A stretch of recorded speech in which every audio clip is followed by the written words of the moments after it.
So welcome to this Religion Media Centre briefing. It's the second one of 2022. The date is the 11th of January, and it follows the first anniversary of the, whatever you like to call it, insurrection, attack, uprising on Capitol Hill, which we all followed on this side of the pond. With shock and alarm, as well as everyone in the States. And we've done quite a bit of work on it in the past year to try to explain what happened. But this week we're doing something on a new online resource that's being developed. It's called Uncivil Religion, January the 6th, 2021. And it's been put together, directed by our guest today, Dr. Michael Altman, the Associate Professor in the Department of Religious Studies at the University of Alabama, and Dr. Jerome Kopalski, very long title here, consulting scholar at the Smithsonian National Museum of American History's Center for the Understanding of Religion in American History. And you're also research fellow at the Barclay Center for Religion, Peace and World Affairs. So I hope I've got all those words round the right way for you, Jerome. Thank you both very much for joining us. And it's 7 o'clock in the morning over there. So a special thank you to you. There's a lot in this online site, and we'll put the link in the chat box so everyone can refer to it as the conversation develops. I wonder if, first of all, we could just start with just explanations as to what this site is and how it came about and why it was developed. Can I ask you perhaps, Mike, to start with, from Alabama, why you joined together with the Institute in Washington to get the site underway? Why did you decide to do it? Excuse me, it all kind of started, as I guess so many things do, as it all started on Twitter, actually.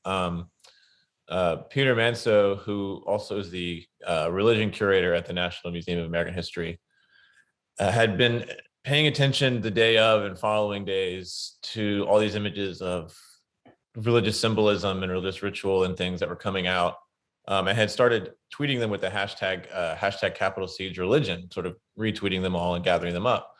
I remember on January 6th last year, I was sitting at my desk trying to work on a syllabus for a class on religion, politics, and law that began the next week that I hadn't finished yet, which is normal. And saw it was happening at the Capitol, and saw the same images of crosses and singing and praying and all these things, and realized, like, I think I need to talk about this in the class. So there's sort of two trains were leaving the station at the same time. Peter was gathering his stuff, and I was gathering up news reports to use in that class with students. And while all that was happening over the next few weeks, my department chair, Russell McCutcheon, reached out to Peter and said, like, our department has a religious studies digital lab where we work on digital projects. And Russell and Peter began speaking kind of about, is there something that we could do here? The Smithsonian is very good at collecting materials, collecting stuff. I mean, they've already got a collection of January 6th things that they're going to put in the museum and all this.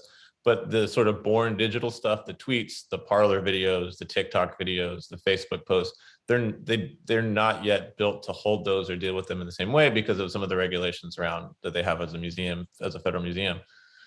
So we kind of stepped in, and Russell said, like, what if we worked with y'all and we helped provide some of the tech stuff? We have could we do something? And that conversation took a few months to kind of flesh out what that was going to look like.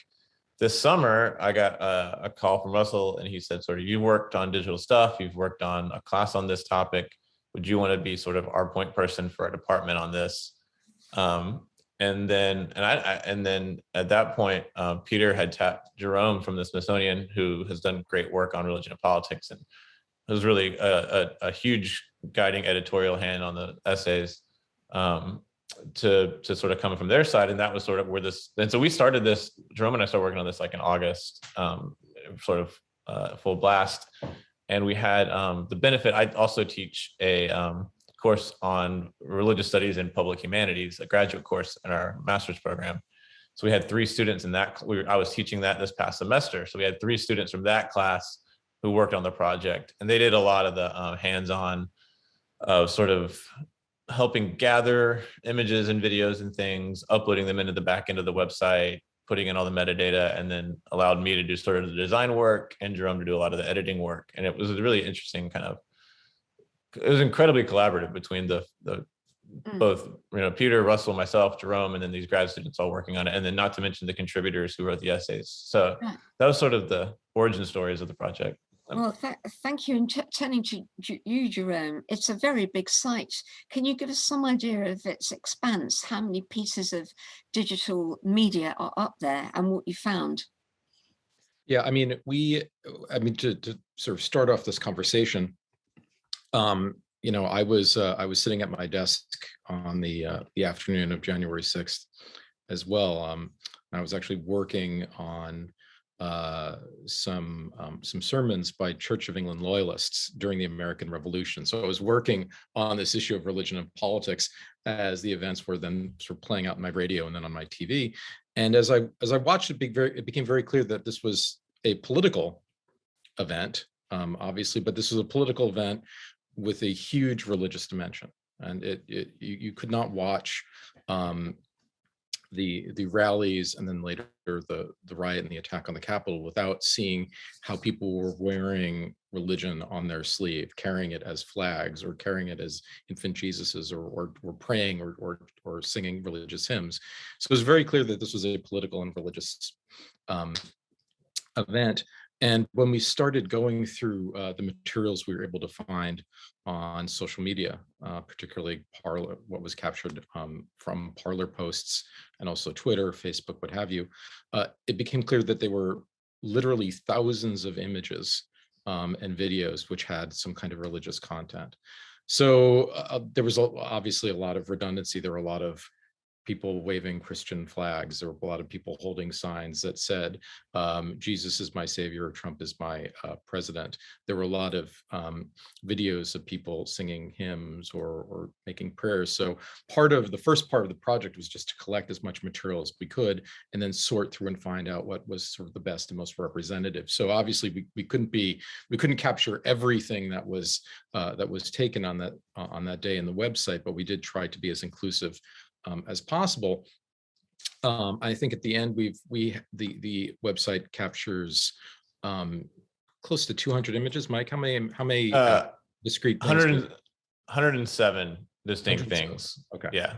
As a big list, the big list was like the big short list was like 300, and now the actual on the website list is about 107. Was there anything new, anything different? Because we remember seeing the flags, Jesus saves and so forth on the day. But was there anything different that you unearthed as you were researching it? Well, I think one of the things that we tried to show was the plurality of the event. That the first take, and I think one of the first things that you see when you sort of watch videos of the event was that it was the vanguard was a kind of Christian nationalist or Christian Trumpist vanguard that had very strong infusion of American Protestant evangelicalism. But it also is clear that this was not limited to right-wing evangelical religion. That there was a strong Catholic presence, there was a Mormon presence, there was a Jewish presence, there was a kind of syncretic religious presence, there was kind of neo-pagan imagery of the QAnon shaman. Got a lot of press, obviously, because of the kind of the ridiculousness of that performance. So one of the things that we tried to indicate was that this was not simply an event of Christian nationalism, but with a sort of broader religious dimension to it, and to try to find artifacts that demonstrated that as well. Mike, do you want to jump in and say like maybe some of the most unique images that we found? Yeah, three of them that stick with me that I always go back to, two of which have essays about them. One is the man who dressed up as Moroni from the Book of Mormon, because initially on Twitter he was identified as, why is there a guy dressed as a Roman centurion? Because it was just an image, and then someone found a video where he kind of explains who he is, and then we had an essay. One of our contributors is Benjamin Park, who's a great Mormon historian, who wrote an excellent essay that looks not just at, like, for people who don't know who Moroni is or don't know anything about Church of Jesus Christ of Latter-day Saints. He explains that, but then he pivots into this great history of how the Mormon church, how Mormonism shifted into the Republican Party in the 80s and 90s, and it's sort of late and sort of, you can almost, as you read the essay, you can see the history he tells, and you can almost imagine like a counter narrative where at least in my reading of his essay, like the LDS Church looks more like the Roman Catholic Church in America, where it's kind of split between the parties to some degree, right? But it's a very solidly Republican church right now. So that's one. The second one that always sticks out to me is we don't have an essay on this yet, but there was a man dressed as George Washington who carried a Trump flag and an American flag, and he marched across the big reflecting pond in front of the Washington Monument. He marches across it, and this is like a cell phone video, parlor video. He walks across it very solemnly in this kind of ritualized way, and all of the crowd is like cheering him on. They're chanting USA, USA. And then he gets to the other side, and somebody hands him a megaphone, because of course, after you've marched across the reflecting pool, you have to have some sort of speech, right?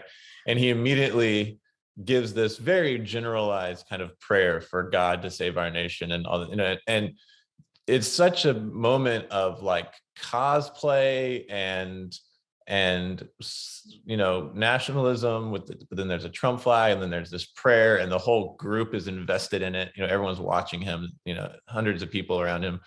So that one stands out to me. And I still don't know. I mean, there's lots that could be written on that, I'm sure. So that's something we might commission down the line. But that's the other one that stands out to me. And then the third one is the essay that my friend and colleague Matt Sheedy wrote about the image of this guy holding this giant Keck flag. Keck being this kind of internet meme turned alt-right slogan that plays with, it's almost a parody religion, and sort of in the mold, if you've heard of the Pastafarians of the Church of the Flying Spaghetti Monster, almost in that kind of way, but the kind of alt-right white nationalist version. And he has a great essay where he looks at like how Keck has parodied religion, and how that kind of plays into the larger religious kind of pluralism. So those images to me really have stayed with me, and are ones I go back to a lot. It is an amazing website. You have a collection of, you've got a gallery with a collection of songs and stills and films from the day. I put the link in the chat box.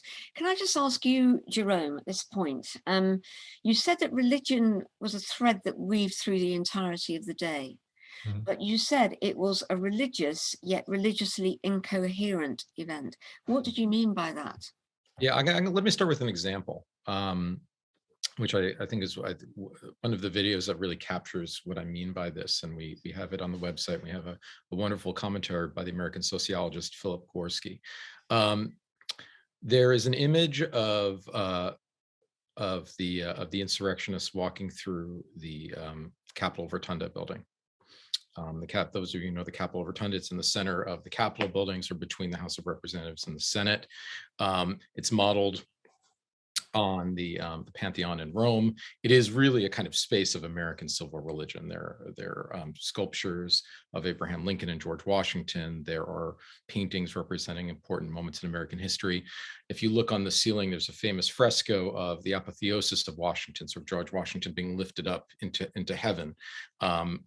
So it is a kind of a chapel or cathedral of American democracy. And in that day, there were Trumpists who were walking through waving American flags, Trump flags, Christian flags, Gadsden flags, Confederate flags. And we have a video of them singing the Battle Hymn of the Republic, which of course was a Union song during the Civil War. And the image, the video captures one of the participants who seems to be experiencing a kind of peak moment during the singing. And he's then surrounded by others who are concerned about him, and they join him in prayer. And I think the kind of confusions of that really capture what I mean. That they're singing a song, which was a song that was sung by Union soldiers fighting against the Confederacy during the American Civil War. The song was originally the words to that were taken to the song were originally a poem about John Brown, who himself was leading an insurrection against the United States government, a slave rebellion at Harper's Ferry. There is the portrait of sort of the deification of George Washington at a time when people are trying to interfere with the constitutional and legal processes of the transition of government. So I think that captures a lot right there.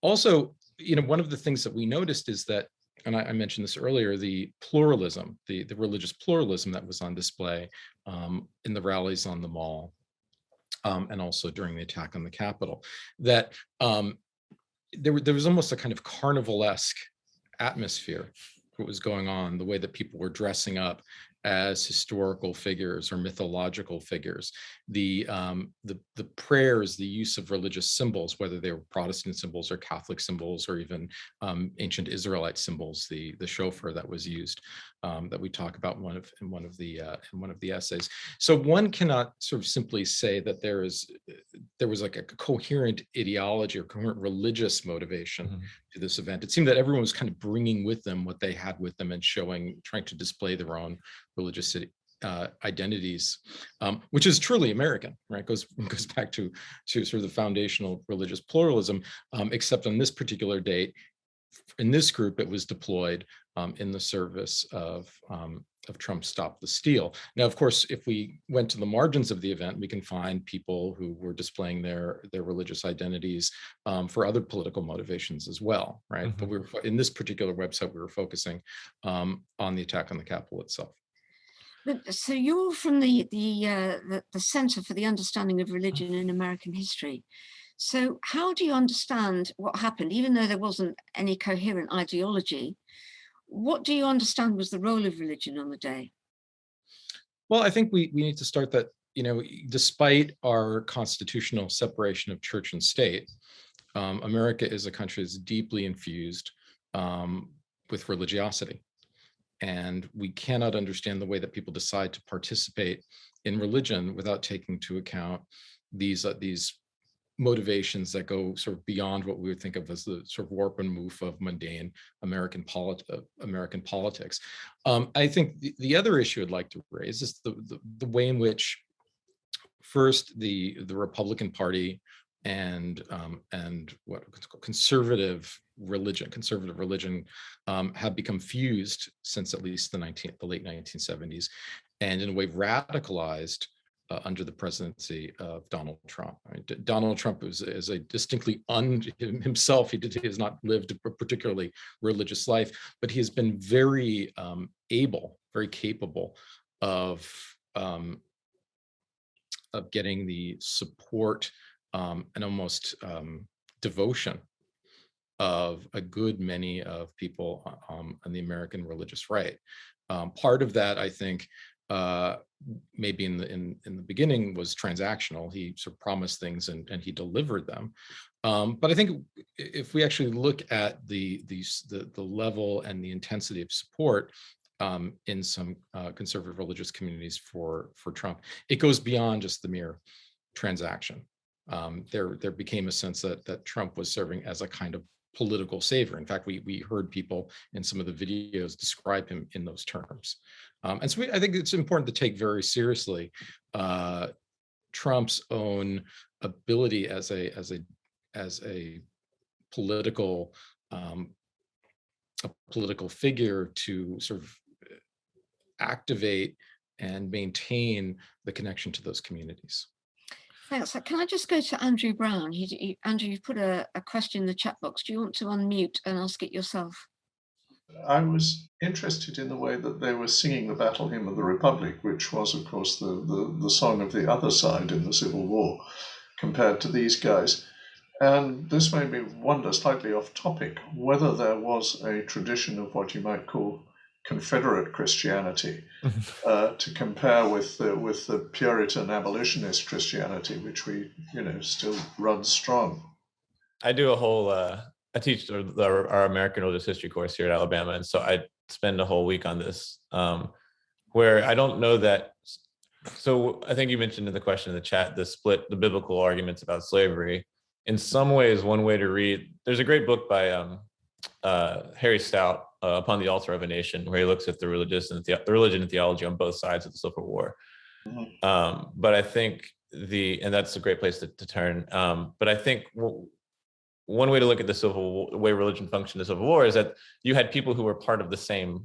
It was an interreligious Civil War. Like the Civil War was not just a war between two sides of the same country. It was two sides of the same denominations split in the 1850s leading up to the Civil War, right? And so you had theologically the same stuff happening. It's not, on both sides, but then you had this issue of slavery where everyone marshaled their biblical arguments, but they were all still internal to the kind of same overall religious discourse, if that makes sense, right? So what religion looked like on both sides was actually really similar in terms of like practice and overarching theology, or now around issues of slavery. Of course, it was different, and that's what led to the Presbyterians, Baptists, and Methodists all splitting. And that's why we still have, in the U.S., the Southern Baptists to this day. They, unlike the other denominations, Baptists they like to split, they don't like to rejoin. I was going to jump off something, two things quickly that Jerome said I think are important. And I think goes actually kind of jumps off the Civil War question is, for me, what's important about this is I always have this argument with people that religion doesn't do stuff. Like people do stuff, and people do stuff with religion. And when we look at these videos, one thing that jumps out to me is and the question that it raises is religious language, religious identities, calling yourself a Christian, right? People that we look at and that from the outside, people are calling, oh, that's a Christian nationalist, or that's a evangelical. They don't describe it. They say I'm a Christian, right? Religious rituals, prayers, singing, religious language. Somehow these were the tools that people chose that day, which is an interesting question, right? And I think it goes back to kind of take this long historical view.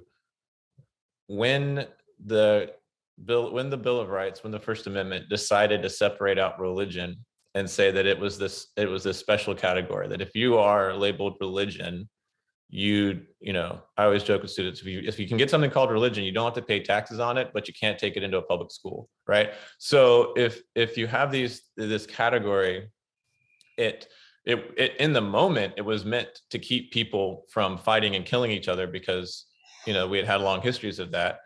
But it was a kind of bargain to say we're going to sort of set off this special category legally. And now that's made that category a tool. It's made it a tool in lots of ways. When you look at sort of First Amendment arguments to this day about whether it's about the Hobby Lobby case over contraception or any number of things. And so there's this way that there's this twofold thing where religion is both a kind of cultural tool that people drew on, right? And a lot of the things that they were doing at the Capitol in terms of singing songs, they're songs they had sung probably the previous Sunday at their church, and they acted the same way. They're having basic worship services on the Capitol lawn that looked like any church you'd walk into, at least in Alabama. And then on the other side, you have religion functioning with this sort of special legal protection in certain ways, or as a special kind of legal category that kind of can be weaponized. And this is where a lot of the religious freedom, religious liberty arguments run. So I think both of those are kind of happening in this situation. Yeah. On the Civil War issue, which I think is interesting, very famously Lincoln said prayed to the same God from the same Bible. Yeah. But in many ways, the Southern pro-slavery theologians, and you could look at people like James Henley Thornwell or Benjamin Morgan Palmer as exemplars of this position, often argued that their northern abolitionist opponents were infidels, that the Southerners were arguing from a biblically orthodox position. The abolitionists were importing into their biblical interpretation ideas like human rights and philanthropy, and therefore were not truly Christian. If we were to use today's words, the Southern pro-slavery theologians would characterize the Northern abolitionists who were theologians. Not all the Northern abolitionists were religious or Christian, but they would characterize them as woke, right? That would be kind of the word that they would use today, and that the pro-slavery position was closer to the letter of Scripture. And the if you go back and you look at these sermons and you look at the pro-slavery theology that was being put out from the 1830s to the Civil War, you can see an attempt by these theologians. Many of them were from conservative Presbyterian backgrounds, to promote a what I would call a reactionary, anti-democratic, racialist political ideology, sort of rooted in their interpretation of Scripture. So I think Mike is absolutely correct. You see among the Baptists and the Methodists and the later the Presbyterians splits along regional lines between northern and southern churches on the slavery question, but in their production of materials to argue their point, they often have a very different understanding of what sort of true Christianity is and means. I mentioned Mark Knoll. There are a number of resources and other books that have been written since the 80s that go into this in more detail, which I'm happy to share with you at some point if you'd like. Thanks, Jerome. I wonder if we could go to Kim Knott now, who's on the call. Kim, you put a question in the box. Good morning, everybody. I hope you can hear me. Thank you very much. I'm really enjoying this. I think it's a great session. I wanted to ask a question about religious boundaries in this. So clearly, as you're both saying, you know, we see here, we get a strong sense of the religious pluralism of this moment. But of course, there are still groups who are not there, not represented. So, you know, so part of my question who is not there, and is that defined only by their politics? So is what's bringing them together some kind of political commitment, or are there particular theological or spiritual aspects to this moment which make this group cohere and keep others away, if that makes sense? I'm hesitant to separate the political and the theological. I think that's a move that people within groups often do. Like they'll say, I don't want to mix my religion with my politics. But to go back to what I was saying earlier, I think religion doesn't do anything, people do stuff. And so I think that the religious expressions, the religious language, the religious rituals are all articulations of political ideology. Not to be too reductive, but I guess I will be reductive at a certain level, right? So I think that who wasn't there, I think they were there for political reasons, but those political goals and political reasons and political ideas often got expressed through religious discourse, religious practices, religious language, religious songs, what have you. And I don't think that that's unique. Like, I don't want to say like there's politicized religion and like pure religion. I'm like, no, I want to collapse that completely, right? So who wasn't there were obviously, I think, the political groups, those whose politics did not align with the big lie that Donald Trump won the election, frankly. I mean, the big lie, as this is going to come to, was the organizing feature, the organizing, I think, the large organizing myth that everyone bought into, but it was then expressed in all these other ways, right? So if the big lie is your country's being taken from you, you voted for this man and he's having it stolen from him, you have to stop this steal, then bringing God back to our country, singing in the name of Jesus over the Capitol building, having the Proud Boys saying a prayer before they march to the Capitol are all, yes, religious in one level, but also part of that larger political project of the big lie, if that makes sense. And so who wasn't there was all sorts of, all sorts of liberal Christians, all sorts of Muslims, all sorts of people who didn't buy into that big lie. Yeah, there's not a big group of Unitarians for Trump. But to follow up on what Mike said, this wasn't a spontaneous event. This was an event that was organized. And so if we look at the groups that were behind the organization of the event, some of them were sort of explicit groups that sort of wore religion as kind of their top line, right? The Jericho March, people who talk about Judeo-Christian, and we can go and spend some time unpacking what the term Judeo-Christian in America means. I'd refer you to the work of Mark Silk at Trinity College for that. But if you look at other groups, like say, is the group that is organized by, is it Turning Point, Mike? Yeah. Right. There's a very strong attempt to link on Christianity, conservative Christianity or Judeo-Christianity, sort of with those political groups. So there's a way in which the religious aspect or the religious affiliation, the religious symbols are attached to the political commitment to Trumpism. So it's not surprising that we're going to see a very high representation of conservative evangelicals, charismatics, and what have you, and a very low representation of, say, Muslims.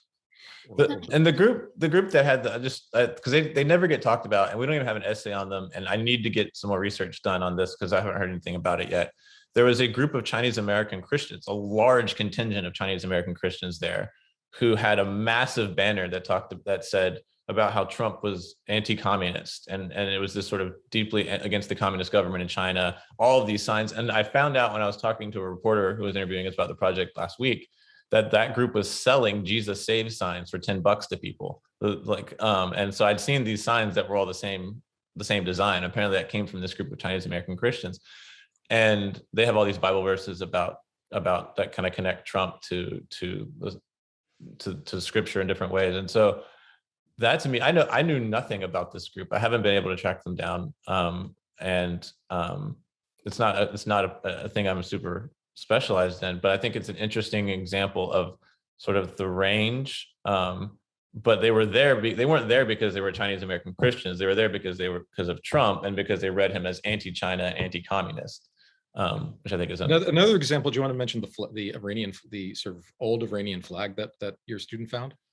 Yeah, so one of the students got really into the flag, so she started going through all the videos and then sort of zooming in and just capturing, sometimes very blurrily, all of the flags she could and trying to identify them. And one of them was the pre-revolution Iranian flag. Is that right? I think was one of them. There's a number of flags like that were there. Just picking up a question that's in the chat box from Richard Green. Were there churches or other religious organizations helping to organize the event ahead of time? And he's just adding here, was there institutional church support, or was it the case that secular organizations wrapped themselves in religious symbols? The day before, on the 5th, there was an all-day rally. We have the YouTube video, the live YouTube, but if you want to go sit down and watch like 5 hours of people preaching and singing and giving political speeches, there was a rally on the 5th, and was that I think Eric Metaxas was one of the organizers of that. This is the Jericho. This is the Jericho March rally, right? It was Jericho sort of glommed onto it, from what I can tell. And what happens? You have a bunch of organizations that are kind of organizing things together. But beginning on the 5th, you had a number of rallies that were on the. This was at the. What plaza is it? Might have been the Black Lives Matter plaza. They recently renamed Black Lives Matter Plaza there, and that had a number of preachers. Like, and when we say institutional, like, what does that mean? Because the institutional religion in the United States is kind of whatever. You can buy an old drugstore and put a church in there, and it's an institution at that point. So I think you really see the kind of free flowing nature of especially Christianity in the United States, and the fact that you have, a pastor of this large megachurch, someone like Eric Metaxas, who's involved with a lot of different religious or Christian organizations, and a number of different pastors from different groups. So in terms of institutional support, it was bigger. There were big name people who were invested in American Protestantism, who were organizing that the day before thing. You don't see a lot of those people at the Capitol. There's not a lot of people from sort of very popular preachers or religious actors in the Capitol. The only person that I really recognized from videos was Alex Jones, who's not really religious at all. But definitely the day before and at the Stop the Steal rally that morning. I think there was a real sense. You have a number of sort of pastors who will identify themselves as pastors in videos. We have a couple videos. There's a guy that got tagged as Pastor Parlor because he posted a bunch of Parlor videos and talked about being a pastor of I'm imagining a pretty small church or sort of an underling staff pastor somewhere. And he walks into that same into the Capitol and says, like, I haven't been here since I was on a tour with David Barton. And David Barton is this self-touted historian, a Christian nationalist historian who argues that America has always been a Christian nation since its founding, et cetera, et cetera. So at the level of organization, definitely for these rallies, but that I think some of you don't see them sort of in the Capitol once things get really violent. There's some other interesting aspects in the book, just to bring out one at the moment, which is on Christian nationalism. And it touches on what you were saying earlier about the way that political ideology and religious ideology, go together. And in our discussions about white evangelicalism, we've seen this as a big difference between evangelicalism in the States and over here in the UK. Because in the States, you have political groupings and partisanship, and over here it's much more diffuse. No one really knows who votes for what. I'm be interested if other people want to pick this up on the call, but I would like to ask, why is that? Why is it that in America religion can become differentiated within a denomination, go to extremes, and be led by huge actors? The actors was the word that you just used. Why is it that it's different in America to over here? Jerome, I don't know if you can. Well, I don't know if I'm going to sort of say why America is different than the UK, because I don't have enough experience studying religion in the United Kingdom. I will say, and this is following up what Mike said, that American religion as part of American culture is extremely entrepreneurial. Right? That when Mike was talking, I was thinking, what does it mean to be a religious institution? Yes, we have sort of the big sort of church denominations, right? So there's the Catholic Church or the Episcopalian Church and the Methodist Church, and we have hierarchies, and we have institutions and their buildings, and right. But then anyone could essentially put a placard up in front, in a storefront or in front of their house and call themselves a pastor, preacher, and get that tax exemption, and all of a sudden that they are a religious actor. So I think that's part of the story of the fact that the United States never had an established church. That American religion was always, from the very beginning, a free for all, had this kind of vibrant democratic tendencies, which can mean it can go in all sorts of directions, socially, politically, economically, what have you. Now, in the United States, particularly since the 70s, conservative Christianity, and to an extent conservative forms of Judaism and Islam and other traditions, have become associated with the Republican Party, and that was due to sort of policy choices of elites, both within the Republican Party and in the creation of what we call the new Christian or the new religious right. And some of the issues that sort of led to sort of that coalescence were issues such as abortion, feminism, the NRA, ERA, the Equal Rights Amendment, the rights for gays and lesbians, social issues really sort of motivating political activity. And I think that has become, you see that happening kind of in waves behind sort of the election of Ronald Reagan in 1980, and then rising sort of kind of decreasing at in the late 80s with kind of disappointment that they did not achieve what they wanted to achieve during the Reagan administration. The wave rises again with the election of George W. Bush in 2000. And then recedes a bit when they don't achieve what they had hoped to achieve under the Bush administration, and then rose again under Donald Trump, maybe to its highest degree in modern American history. Right, thanks. Can I bring in Christopher Lamb at this point? We're talking about Republican support, because Christopher, you've done a lot of work on Catholicism in the States and how politics has changed parts of it since then. Yes, that's right, Ruth. Thanks. And my main research has been around the groups in the US who've opposed Pope Francis, and that has been a coalition between some of the ideology around the January the 6th insurrection, obviously Republican Party, COVID conspiracies, etc. Just I made a point in the chat that actually Alex Jones of InfoWars recently interviewed the editor and leader of LifeSite News, which is a big anti-Francis conservative Catholic site, and Caitlin Bennett, the recent convert to Catholicism. Caitlin Bennett, who's a very big pro-guns and right-wing kind of provocateur. She worked for Alex Jones. So just wanted to make those points. And also Father John Zuhlsdorf, a priest who just before the January the 6th insurrection was doing exorcisms of the election results, which I think we can say was sort of provoking some of the things that were going on. So my questions to the experts were, to what extent do you think that the insurrectionists are part of their own kind of religious movement? Because, you know, I'm just interested in how it's kind of interdenominational, interreligious. And also, do you think that Catholic leaders have done enough to distance themselves? I mean, we see in the Catholic Church, there are a number of bishops who were very pro-Trump and also very anti-Pope Francis, someone like Archbishop Vigano. So there's a battle within the leadership of the Catholic Church. The Pope has taken a very strong line.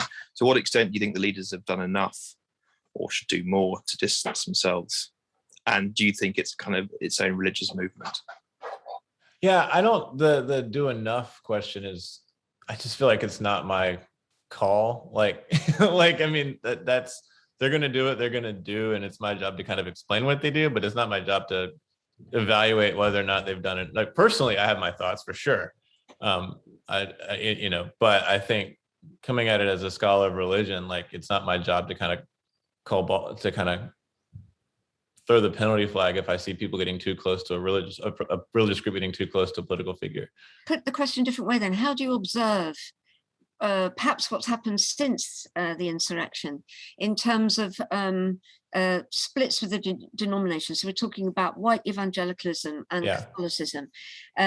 Since you know, their flags were raised, how do you interpret what's happened since then in terms of the strength or otherwise of their movements and the actions of the leaders? I think that there are a number of evangelical leaders and this is a continuing pattern, like Jerome mentioned, since the 70s. But I think there are a number of evangelical leaders who really enjoy and probably think honestly that it is good for them to be close to power, whatever that looks like. And I think the idea that I think, especially around some of those issues, whether it's evangelical or even conservative Catholic leaders, when it's around these issues that to them are very important, they see as being issues that like abortion, like so-called religious freedom, whatever that means, that they think that to be on the president's evangelical advisory board, to be a Catholic leader who is connected to the president is valuable. And I think they kind of got worked into the big lie. I don't know how to, like, I think about, so there's a pastor here in Alabama. Pastor is probably the fastest growing megachurch in the country, Church of the Highlands, and has had loose Trump ties, like gone to the White House a couple of times, but is not out in front.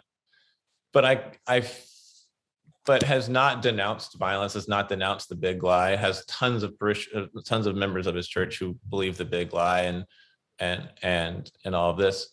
And I don't think it's in his interest to dissuade them, whether or not at home by himself, you know, over a cup of coffee, if you'd ask him, if he might say, "Oh, I know it's all. I know the election wasn't rigged."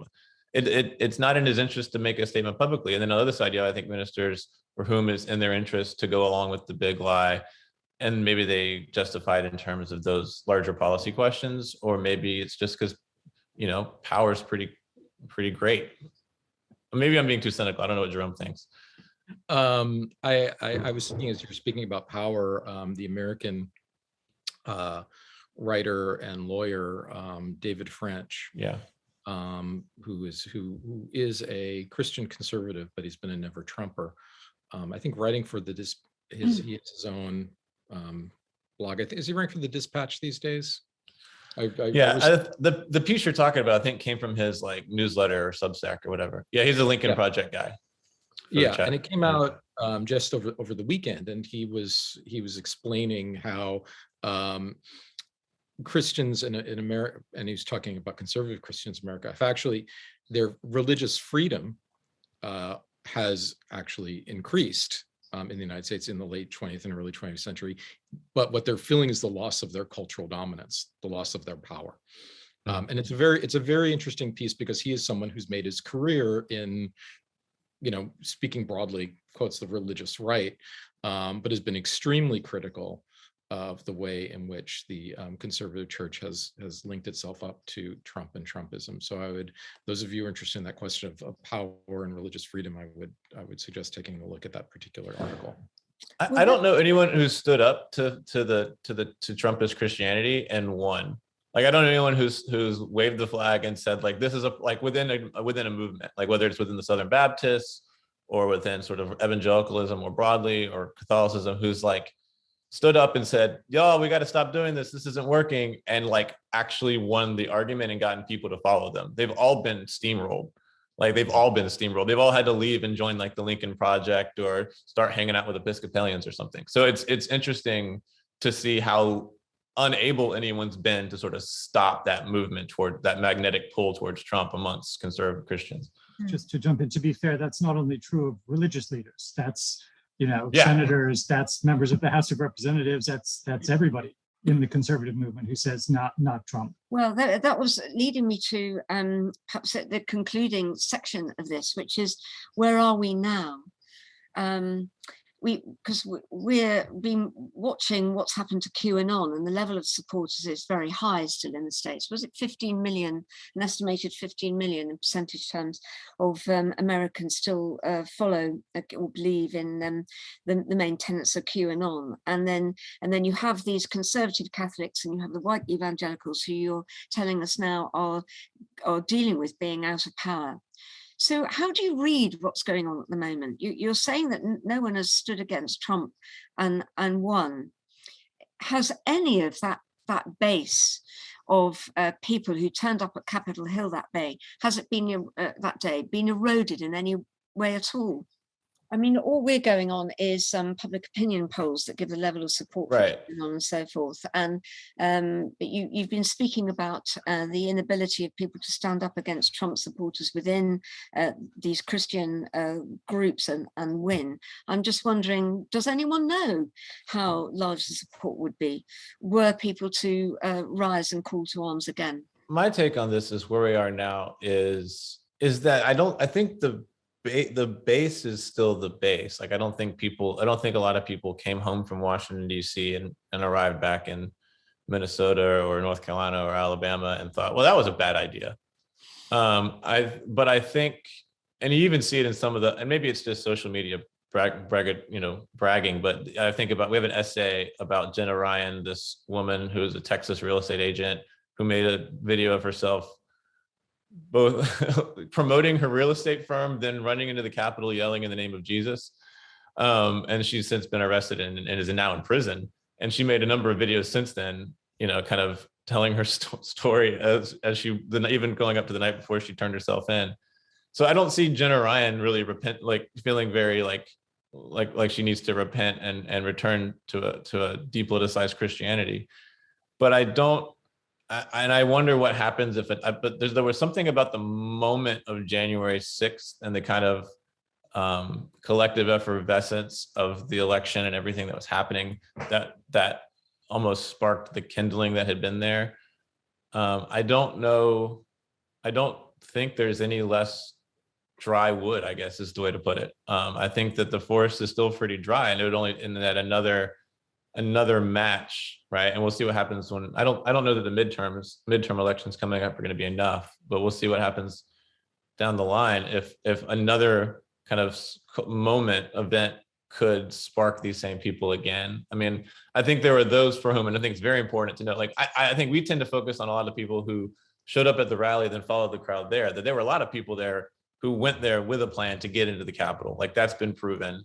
There were a lot of people there, like the 3%ers and even the Proud Boys, who were not there just to attend a rally.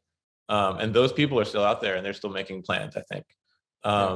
It's the other people the people who worked up that day that I wonder, could they be worked up again? Did they learn anything? And I think I'm still not convinced that there isn't, like I said, enough kind of dry wood that a good spark would start another fire. What about if Trump were to stand again? You know, I think if Trump stands again, he will be the presumptive nominee of the. I don't think that there is a lane at this moment. Again, we're speaking at this moment, right? In the beginning of January 2022. I don't think that there's a lane for an anti-Trumper right now to run. I think there are a lot of people who want to be sort of the next, Trump 2.0, if he doesn't run, or to be maybe a vice president nomination. I want to add one thing to Mike. Mike was focusing on the ground. I want to focus on the elite for a moment. There are a lot of, in America, a lot of anti or post-liberal intellectuals and elites who sort of saw Trump, the Trump presidency, as an opportunity to sort of present a kind of post-liberal democratic vision for the United States. Some of these were very well-known Catholic thinkers like Patrick Deneen from Notre Dame, or Adrian Vermeule, sort of this neo-integralist movement in the United States, or people who have been preaching a kind of anti-liberalism earlier on, like Ron Dreher, the American blogger for the American Conservative. They're people affiliated with the Claremont Institute in California, the National Conservative Movement, and I think has members in the UK. So this is not just merely, the evangelicals, right? The people, the people sort of driving in from Alabama or Iowa, what have you. There's elite opinion that's been trying to shape a kind of anti-liberal or post-liberal politics in the United States, which saw Trumpism and continues to see the energies that were attracted to Trump and Trumpism as fuel for their own political projects. I think it's important to pay attention to them as well. And is there a cynical move on their behalf to wrap their ideology in religious symbols in order to win support? Well, I don't. For some of them, I think actually they are shaped by their sort of religious vision. So if you look at, Patrick Deneen's an interesting case. His book, Why Liberalism Failed, doesn't really mention Catholicism, but it has a kind of deep conservative Catholic vision behind it. Someone like Adrian Vermeule is much more clear about the fact that his Catholic beliefs should be shared broadly by the American population. So I don't think it's just the utilization of religion for political ends. I think it is for some, but for some, I think those political ends are sort of bound up with their religious views of the world, and that they argue that the political institutions, political structures, political goals, political values should be shaped by those that come from religion. And again, this is in the United States, this is on the one hand something that has been sort of tried to be kept out of the political sphere, but has been part and parcel of it from the very beginning. Thank you. Well, we've come to the end of the hour. Jerome and Mike, thank you very much indeed for joining us. A fascinating discussion. It's a fantastic website. It's just so rich, full of information, of things that certainly I hadn't seen before, even though I've been avidly watching Twitter all that time. So thank you very much indeed for contributing to the briefing today. Thanks everyone for joining, and we'll see you all again next week for the next briefing. Thanks a lot. For the opportunity. Bye.